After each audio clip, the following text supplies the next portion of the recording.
Praise the lord. యేసు క్రీస్తు వారి పరిశుద్ధమైన నామంలో మీ అందరికి వందనాలు శుభాలు తెలియపరుస్తూ ఉన్నానండి. యోబు గ్రంథం 8వ అధ్యాయం 22వ వచనం. నీకు నోటి నిండా నవ్వు కలుగజేసేదను, ప్రహర్షముతో నీ పెదవులను నింపెదను అని దేవుని వాక్యం సెలవిస్తుందండి. దేవుడు మన నోటి నిండా నవ్వు కలుగ చేస్తానని దేవుని వాక్యం సెలవిస్తుందండి. ప్రహర్షముతో మన పెదవులను నింపుతాను అని దేవుని వాక్యం సెలవిస్తుంది. ఈ లోకంలో మనము నవ్వుతూ ఉంటాం, అంటే మన మనసులో నుంచి నవ్వు చాలా తక్కువగా వస్తుంది. కానీ అనేక మంది మనుషులు ఆర్టిఫిషియల్ నవ్వులు నవ్వుతూ ఉంటారండి. అంటే నవ్వు ఆర్టిఫిషియల్ అంటే లోపల బాధ ఉంటుంది, లోపల వేదన ఉంటుంది, లోపల ఎంతగానో ఇబ్బంది పడుతూ ఉంటారు. కానీ పైకి ప్లాస్టిక్గా నవ్వుతూ ఉంటారండి. అది ఆ బాధ ఎదుటి మనిషికి తెలియకపోవచ్చు, కానీ దేవుడికి తెలుసు అని దేవుని వాక్యం సెలవిస్తుంది. కాబట్టి మనము ఖచ్చితంగా మనస్ఫూర్తిగా మనం నవ్వేదానికి లేదా మాట్లాడేదానికి, కొంతమంది మాట్లాడాలంటే వాళ్ళ గుండెల్లో చాలా వేదనగా ఉంటుంది, చాలా బాధగా ఉంటుంది. అయినా కూడా ఒకరి గురించి మాట్లాడాలన్నా కూడా వాళ్ళు పైకి మాట్లాడతారు, పైకి నవ్వుతారు. అవన్నీ లేకుండా దేవుడు ఆయన నవ్వుని మనకి నోటికి ఇస్తానని దేవుని వాక్యం సెలవిస్తుందండి. యేసు క్రీస్తు వారు గారు ఈ లోకంలో ఉన్నప్పుడు ఆయన దేంట్లో ఆనందించారంటే, ఈ లోకంలో భోజనంలోనో లేదా ఈ లోకంలో వడ్రంగి పని చేసే దాంట్లోనో లేదా వాళ్ళ తల్లిదండ్రులు ప్రేమలో ఆనందించలేదు. కానీ ఆయన దేంట్లో ఆనందించాడంటే పరిశుద్ధాత్మలో ఆనందించను అని దేవుని వాక్యం సెలవిస్తుందండి.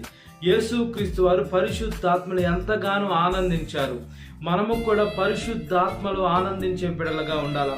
పరిశుద్ధాత్మలో ఆనందించేది మనం అనుభవం ఎలా పొందుకుంటామంటే, పరిశుద్ధాత్మ మన మీదకు వచ్చినప్పుడు మనకి కష్టాలు ఉంటాయి, నష్టాలు ఉంటాయి, ఇబ్బందులు ఉంటాయి. మనకు అన్నీ ఉన్నా కూడా మనకు దేవుడు సహాయం చేస్తాడు అనే విశ్వాసాన్ని బట్టి మనం ఆనందిస్తామండి. నా దేవుడు నాకున్నాడు, ఇరుకులైనా ఇబ్బందులైనా కష్టంలైనా నష్టంలైనా నా దేవుడు నాకు తోడుగా ఉండి నా ప్రతి ఒక్క ఇబ్బందులన్నీ తీసివేసే దేవుడు నాకున్నాడు అని దాన్ని బట్టి మనం సంతోషించే బిడలుగా ఉంటాం, దాన్ని బట్టి మనం ఆనందించే బిడలుగా ఉంటాం. కాబట్టి మనము దేవుని సంతోషాన్ని కోరుకునే బిడలుగా ఉండాలి, దేవునిలో మనం సంతోషించే బిడలుగా ఉండాలి. ఈ లోకంలో మన సంతోషం కాదు, సుఖం కోసం ఈ లోకంలో అనేక తప్పుడు ఆలోచనలు కలిగి ఉంటారండి. అనేక మంది తప్పుడు మనస్తత్వం కలిగి ఉంటారు. అవన్నీ పొందుకున్నా కూడా అది పాపంతో సమానం. కానీ అది క్షణం మాత్రం ఉంటుంది. కానీ లోకపు సంతోషం, మనము దేవుళ్ళో సంతోషించాలా.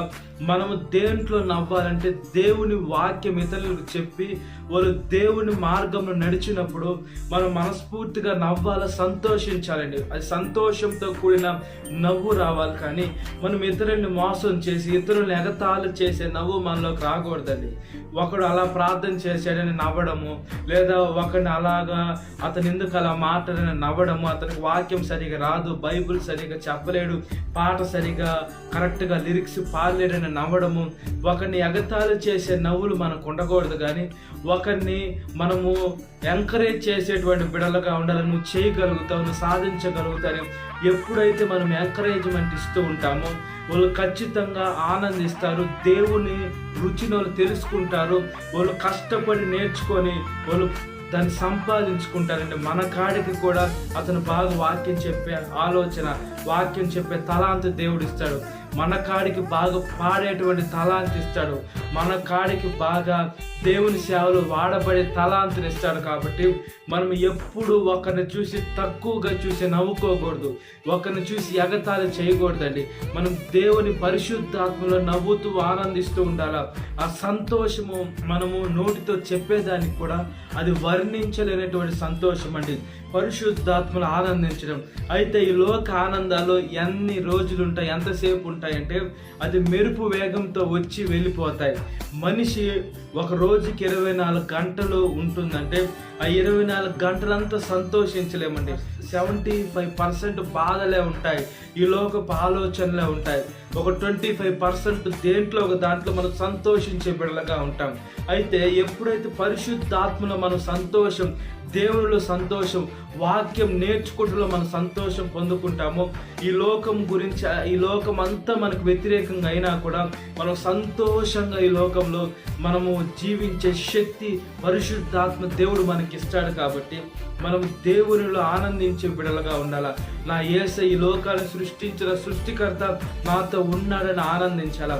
అదేవిధంగా ప్రహర్షముతో దేవుడు మన నోట్లో దేవుడు మాటలు ఉండాలండి. ఈ లోకంలో సినిమా మాటలో, లేదా వాళ్ళ గురించి వీళ్ళ గురించే మాటలో, లేదా ఒకరిని ముంచే మాటలో, ఒకరిని ఇబ్బంది పెట్టే మాటలో, లేదా ఫోన్లు చేసి ఒకరి మీద ఒకరికి చెప్పేటువంటి పుల్లలు పెట్టే మాటలు మనకు ఉండకూడదు. కానీ దేవుని మాటలు ఉండాలండి, దేవుని వాక్యం ఉండాలండి. దేవుడు పరిశుద్ధమైన ఆయన వాక్కుని మనం ఇతరులకు పంపిస్తా ఉండాలి. విశ్వాసం కలుగుతుంది.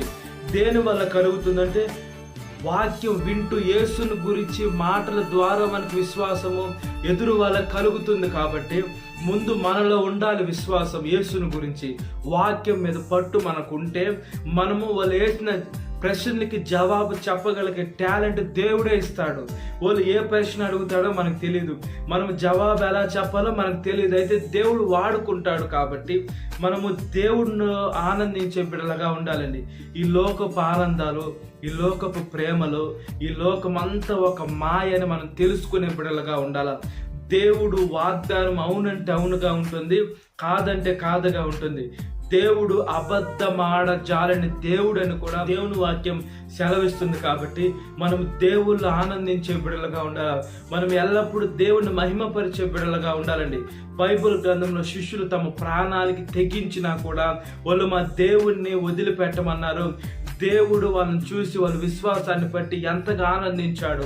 దేవుడు ఎంతగా యేసుక్రీస్తు వారు ఎంతగా ఆయన నవ్వు ఉంటారో, యేసుక్రీస్తు వారు ఎంతగా నా బిడ్డ అని గర్వపడి ఉంటారో, మనం అవన్నీ చాలా జాగ్రత్తగా చూసి మనము కూడా మనల్ని చూసి వీడెందుకు పుట్టాడని యేసయ్య అనుకోకూడదండి. వీడిని ఎందుకు సృష్టించారని అనుకోకూడదు. వీడు నా నామాన్ని మహిమపరుస్తున్నాడు, వీడు నా బిడ్డ, నా సొత్తు, నా కుమారుడు, నా కడుపున పుట్టిన బిడ్డని యేసుక్రీస్తు వారు గర్వంగా మన గురించి దూతల ముందు మనల్ని పిలిచి మనకు అక్షయ కిరీటం, జీవ కిరీటం పెట్టే రోజు అతి సమీపంగా ఉన్నాయి. దేశం మీద దేశానికి యుద్ధాలకు వస్తున్నాయి, రాకడ అతి సమీపంలో ఉంది. కాబట్టి మనము దేవునిలో మనం ఆనందించే బిడ్డలుగా, నవ్వేటువంటి బిడ్డలుగా మనం ఈ లోకంలో జీవించినట్లుగా ప్రార్థన.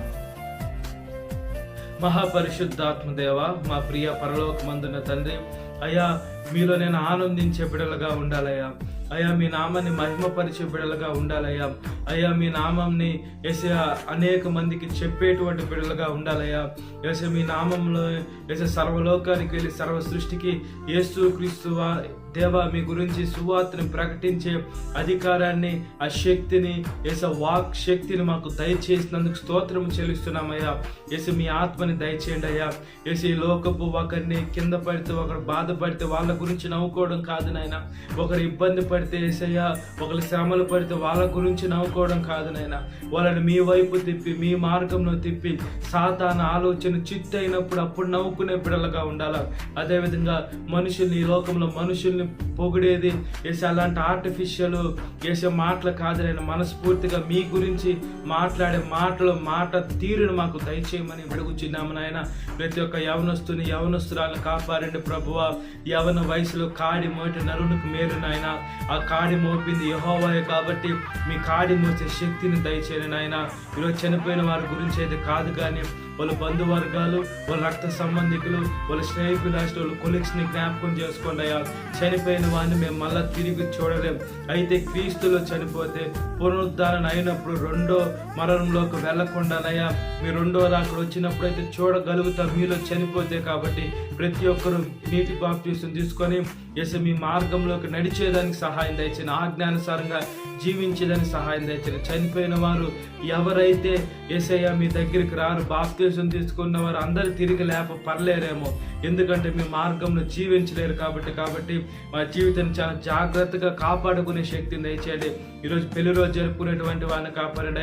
భర్త భార్యను ప్రేమించాలా, భార్య భర్తకు లోబడి ఉండాలి, ఇద్దరు కలిసి ఉండాలా, వాళ్ళ బిడ్డలను ఆశీర్వదించండి. బిడ్డలు లేకుండా గొడ్రాలుగా ఉంటే మంచి బలమైన బిడ్డలు దయచేసి క్రీస్తు అన్న బండపైన కుటుంబం కట్టుకునేదానికి సహాయం దయచేయండి. ఈరోజు పుట్టినరోజు జరుపుకునేటువంటి వారిని కాపాడండి. ఈ లోకంలో బుద్ధినందు జ్ఞానమందు మనుషుల దయందును వర్ధిల్లున దేవ, ముఖ్యంగా మీ దయందును వర్ధిల్లాలయ్యా. వేసే నీటి బాప్తీసం తీసుకోవాలయ్యా. అసే మీ మార్గంలోకి నడవాలయ్యా. వేసే సర్వలోకానికి వెళ్ళి సర్వ సృష్టికి సువార్తను ప్రకటించాలా. ప్రతి ఒక్క యవనస్తులని ఏ వయసు వారైనా పుట్టినరోజు జరుపుకునేటువంటి వారికి కొత్త దయా కిరీటాలు ఇస్తున్నందుకు స్తోత్రం చెల్లిస్తున్నానయ్యా. వాళ్ళు ఇలాంటి పుట్టినరోజులు అనేకం జరుపుకునేదానికి సహాయం దయచేయండి అయ్యా. పరీక్షలు రాసేటువంటి బిడ్డలను కాపాడండి అయ్యా. వేసే మంచి పరలోకం తెలివిని దయచేయండి అయ్యా. ఏ సంవత్సరానికి ఆ సంవత్సరం, ఏ సబ్జెక్టు మంచి మార్కులతో మంచి ర్యాంకులతో పాస్ అయ్యి అయ్యా అనేక మందిని ఆశీర్వదించండి. వేసి వాళ్ళకి అక్కడ పోగానే దేవ ప్రార్థన చేసుకున్నప్పుడు వేసి ఆ ప్రశ్నకి తగిన జవాబులన్నీ వాళ్ళ మైండ్లోకి వచ్చి ఎటువంటి కాపీలు లేకుండా, ఎటువంటి డీపార్లు, ఎటువంటి సమస్య లేకుండా వేసి వాళ్ళకి సహాయం దయచేసి పాస్ అయినందుకు ర్యాంకులతో ఆశీర్వదించమని అడుగుచున్నాం. అదేవిధంగానయ్యా వేసి అదేవిధంగా ప్రయాణం అయ్యేవారయ్యా. బస్సు మార్గం, ఆకాశ మార్గం, నీటి మార్గం, ట్రైన్ మార్గం, ఏ వాహనంలో ప్రయాణిస్తున్నా వేసి వాళ్ళు మీ కాపాడు దోతల్లో కంచి వేసి రక్షించమని అడుగుచున్నాం.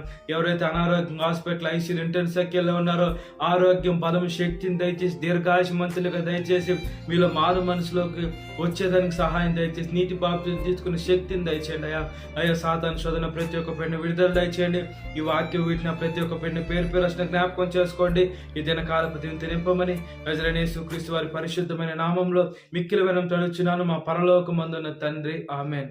Praise the Lord. God bless you. Have a great day.